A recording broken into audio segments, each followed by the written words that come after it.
Assalamualaikum warahmatullahi wabarakatuh. Salam sejahtera untuk kita semua. Saudara-saudara peserta pelatihan dasar CPNS dimanapun Anda berada. Senang sekali berjumpa dengan Anda. Semoga saudara-saudara saat ini dalam keadaan sehat.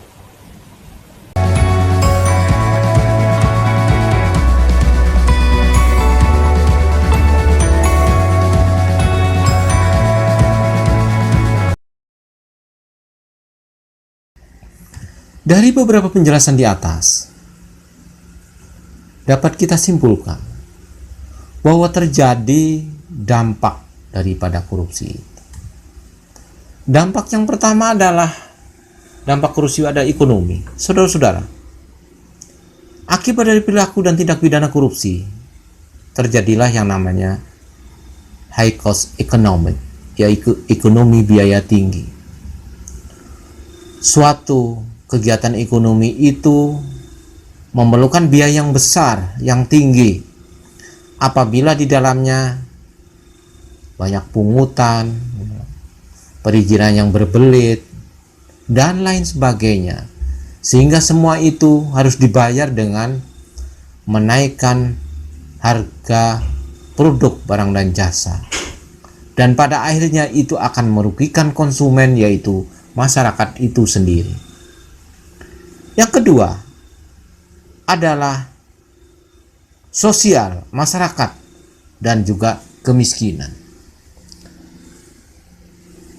Karena dana-dana APBN atau APBD terjadi korupsi ya, dalam penggunaan dana misalnya APBD atau APBN, maka program-program untuk pengentasan kemiskinan, program-program yang berhubungan dengan sosial kemasyarakatan ya, misalnya pertanian dan lain sebagainya, itu akan terhambat.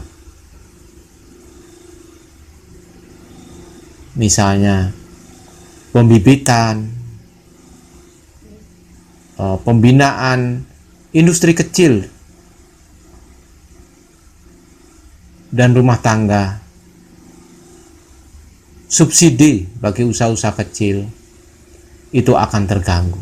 Sehingga dampaknya adalah pada kehidupan sosial dan kemiskinan masyarakat. Kemudian, dampak yang ketiga adalah bahwa wibawa atau otoritas, legitimasi daripada pemerintahan, baik itu pemerintah nasional maupun pemerintah daerah dan jajarannya, itu akan kolaps, menurun. Tingkat kepercayaan masyarakat akan menurun karena masyarakat merasa dirugikan akibat perilaku oknum-oknum pejabat yang melakukan tindak pidana korupsi. Mereka tidak akan mempercayai lagi. Politik dan demokrasi, saudara-saudara, ini terkait biasanya dengan pemilu dan pemilu kada. Apabila terjadi money politik dalam kehidupan politik dan demokrasi, pemilu atau pembuatan perundang-undangan, maka yang terjadi adalah bahwa kebijakan-kebijakan yang diambil itu akan sangat merugikan masyarakat dan menguntungkan golongan-golongan tertentu. The law enforcement, jadi penegakan hukum akan menjadi lemah apabila ada korupsi di dalamnya. Oleh karena itu ada istilah, apabila terjadi korupsi di dalam penegakan hukum, maka bagaikan menegakkan benang basah.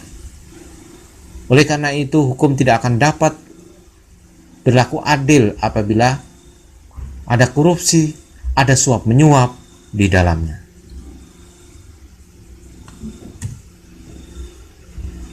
Pertahanan dan keamanan. Pertahanan dan keamanan akan menjadi masalah jika di dalamnya itu terjadi korupsi, sebab pertahanan dan keamanan memerlukan komitmen dan juga pembiayaan yang besar, termasuk di dalamnya adalah perlu adanya sebuah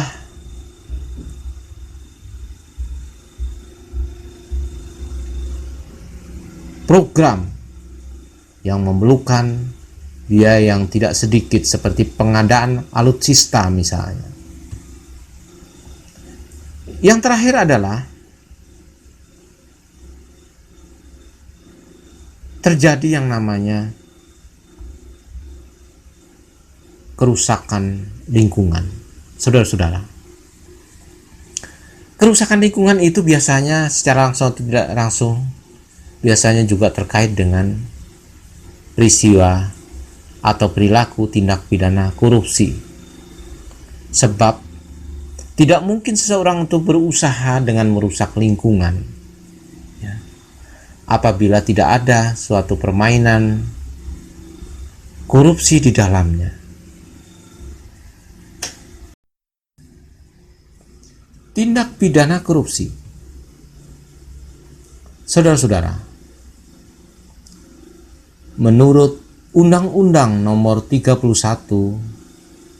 Tahun 1999 Junto Undang-Undang Nomor 20 Tahun 2001, terdapat 7 kelompok tindak pidana korupsi. Yang pertama adalah kerugian keuangan negara. Saudara-saudara, apabila pejabat atau PNS atau ASN dengan kewenangan dia atau dia mendapatkan tugas untuk mengelola sumber daya keuangan, atau katakan dia menjadi PPK atau PPTK, pejabat pembuat komitmen, pejabat pelaksana teknis, atau bahkan yang lebih tinggi pengguna anggaran. Apabila apa yang dilakukan itu bisa dikategorikan dapat merugikan keuangan negara, baik itu terjadi yang namanya kegiatan fiktif, manipulasi data, markup, salah kelola, salah alokasi, dan lain sebagainya, maka itu bisa dikategorikan merugikan keuangan negara.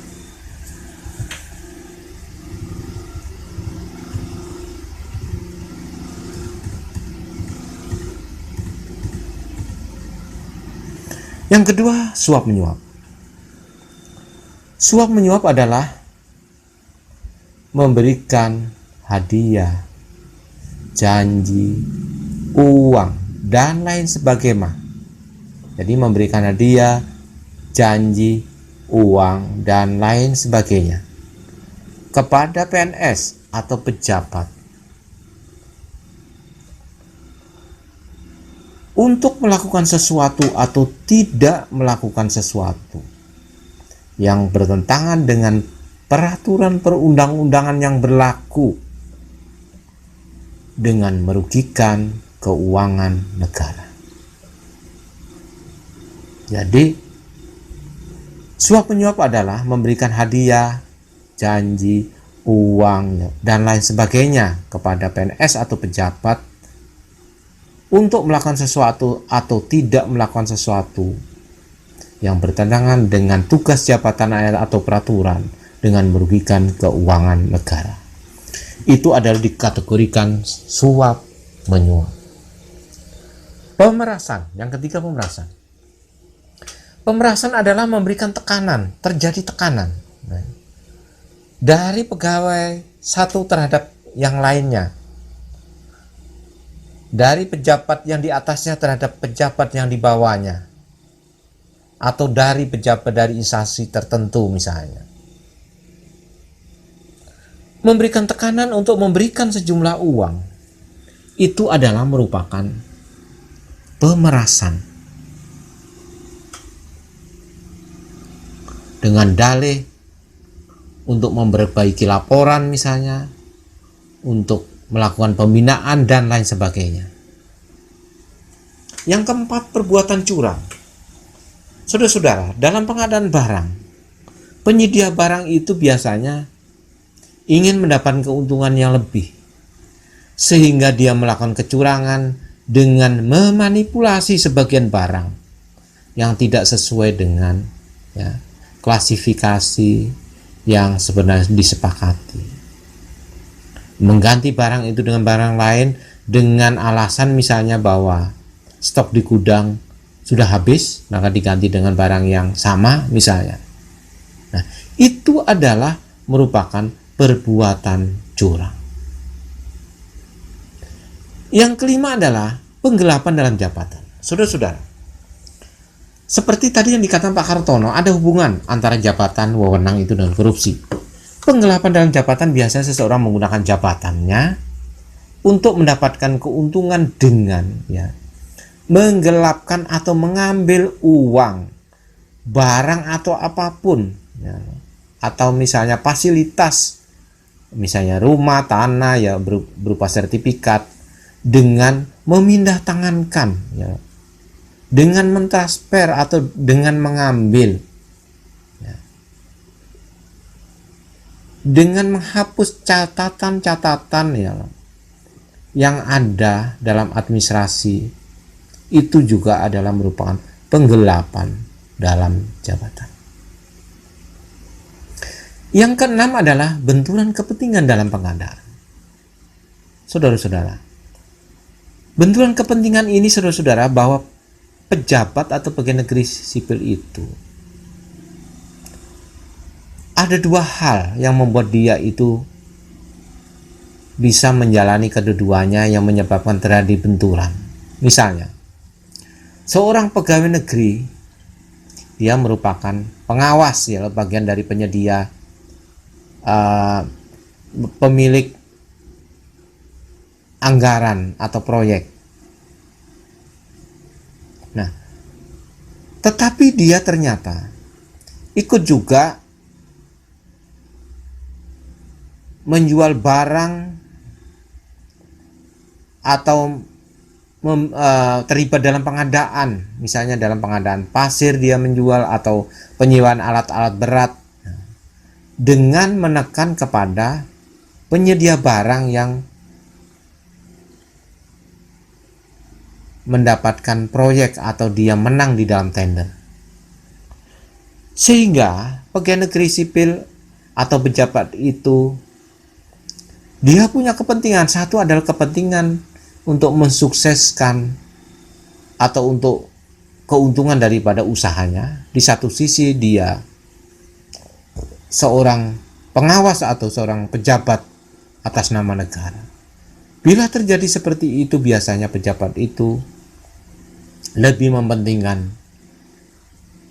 keuntungan usahanya daripada negara atau kantor yang tempat dia bekerja. Yang ketujuh, gratifikasi. Gratifikasi mirip dengan suap, tetapi gratifikasi itu tidak terjadi permintaan secara terbuka di dalam memberikan penyuapan. Berarti yang dimaksud gratifikasi adalah memberikan uang, barang, janji dan lain sebagainya, apakah itu tiket atau pengobatan gratis atau nginap di hotel, kepada pejabat atau pegawai negeri. Gratifikasi ini bersifat suap, tapi bersifat membangun sebuah hubungan baik, sehingga pejabat yang mendapatkan pemberian itu, dia akan membantu, dia akan memenangkan pada saat pemberi itu mengikuti tender proyek.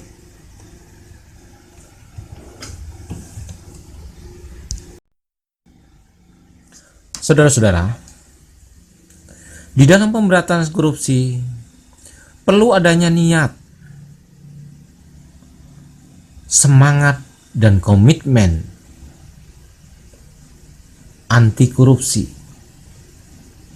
Sebagai warga negara, sebagai manusia, kalau apabila kita yakin kepada Tuhan yang Maha Esa, kepada Allah Subhanahu wa Ta'ala, maka akan kita sadari bahwa hidup manusia itu masuk dalam 3 episode.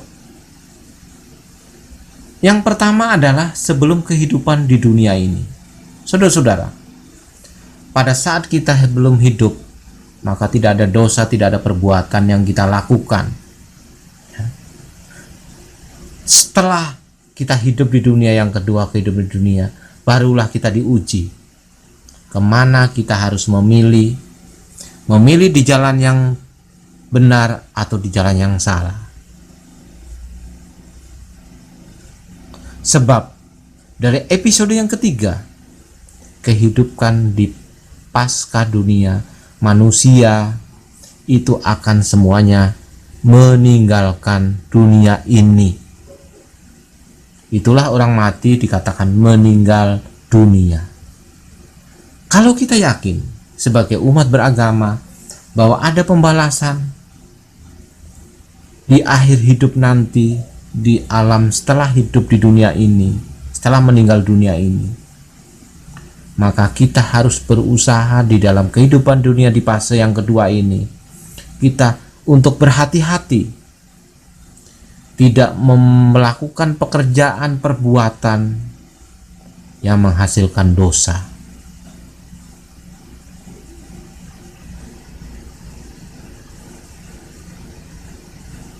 Sebab kehidupan di dunia ini adalah sifatnya sementara, maka kita akan lebih lama hidup setelah kita di akhirat nanti. Oleh karena itu, seseorang yang punya spiritual accountability, ya, maka dia harus selalu memiliki niat yang baik, visi dan misi yang baik. Kemudian dalam pekerjaan, di dalam tindakan perilaku, dia akan melakukan usaha yang terbaik, perilaku yang terbaik, tingkah laku yang terbaik, dan hasilnya pun hasil yang terbaik.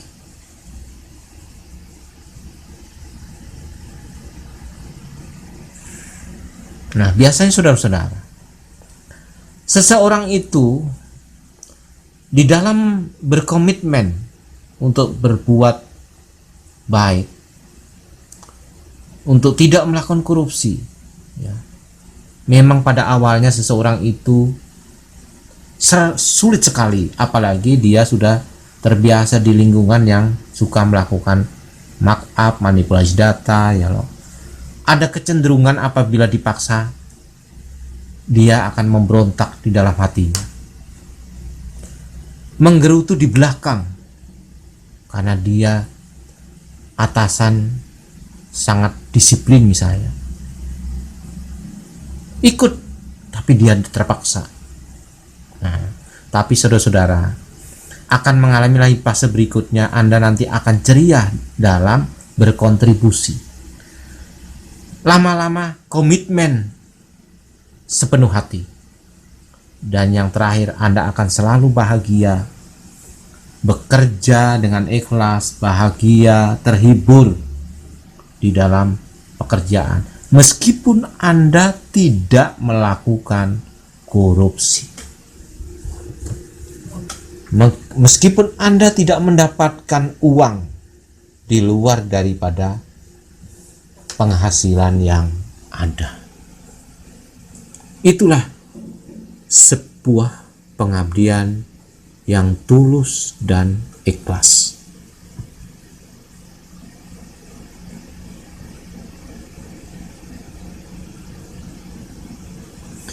Saat Anda telah mencapai kesadaran anti korupsi secara menyeluruh dan utuh, maka hal tersebut tidak hanya sampai menjadi semangat, namun akan terus bergerak hingga menjadi komitmen integritas. Anda sudah melangkah lebih jauh, bukan sekedar menghindar, namun mencari solusi terhadap fenomena korupsi. Saudara-saudara, demikian yang dapat saya sampaikan. Semoga materi ini bermanfaat bagi saudara-saudara sebagai peserta pelatihan dasar calon pegawai negeri sipil. Demikian saya akhiri ucapan. Wassalamualaikum warahmatullahi wabarakatuh.